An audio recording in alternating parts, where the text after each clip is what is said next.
رات کی آنے والی ایک ساتھ میں دکھایا جائے گا کہ جمیل تو گھٹیا پن پر اتر آتا ہے اور اپنی ہی بچیوں کو اغوا کر لیتا ہے۔ اور جب یہ بات سویرا کو پتہ چلتی ہے کہ جمیل نے بچیوں کو اغوا کر لیا ہے تو سویرا بہت زیادہ پریشان ہوتی ہے، لیکن پھر زہرا اور ہارون اسے کافی زیادہ سنبھالتے ہیں اور کہتے ہیں کہ ہم جمیل بھائی کو سمجھائیں گے اور وہ بچیاں آپ کو واپس کر دیں گے۔ لیکن جمیل کسی کی بھی دھمکی میں نہیں آتا اور کہتا ہے کہ مجھے ہارون، سمیر اور تمہارے باپ کی دھمکیاں لگا رہا ہے، لیکن میں کسی سے بھی ڈرنے والا نہیں ہوں اور میں بچیاں واپس تمہیں نہیں کروں گا۔ لیکن یہ بات جب ایمان کو پتہ چلے گی تو ایمان پھر سویرا سے کہے گی کہ آپ بچیوں کی کسٹڈی کا کیس بھی کورٹ میں دائر کریں، اور اس طرح پھر سویرا بچیوں کی کسٹڈی کا کیس بھی لڑے گی اور اینڈ پر سویرا نے ہی جیت جانا ہے۔ دوسری جانب نیکسٹ ایپیسوڈ میں عدنان اور راحہ کی شادی ہو رہی ہوتی ہے اور وہاں پر زین بھی آ جاتا ہے کیونکہ زین راحہ کا رشتہ دار ہے، اور پھر وہاں پر زین کی ملاقات ہو جاتی ہے ایمان سے، اور پھر زین ایمان سے کہتا ہے کہ تمہارے تو خواب پورے ہو گئے،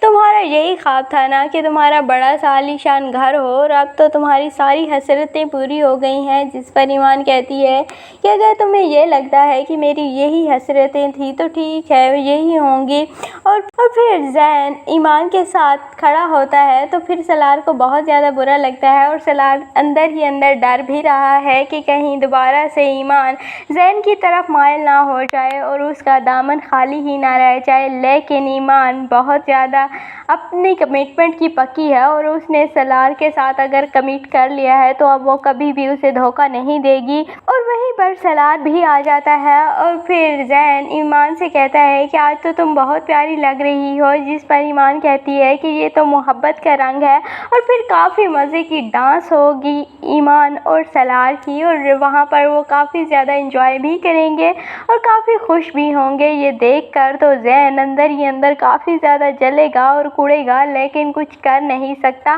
دوسری جانب عالم صاحب اپنا علاج نہیں کروا رہے تھے، لیکن پھر سالار انہیں کنوینس کرتا ہے کہ آپ اپنا علاج کروائیں، جس پر پھر عالم صاحب کہتے ہیں کہ میری زندگی کے مسئلے ختم ہونے کا نام ہی نہیں لے رہے، ایک مسئلہ سولو کرتا ہوں کہ دوسرا سر اٹھا لیتا ہے۔ جس پر سالار کہے گا کہ میں آپ کی زندگی کے سارے مسئلے سولو کر لوں گا، لیکن آپ اپنے علاج پر کوئی بھی کمپرومائز نہیں کریں اور آپ پلیز اپنا علاج کنٹینیو کریں۔ اور پھر عالم صاحب مان جائیں گے سالار کی بات اور اپنا علاج کروانا شروع کر دیں گے۔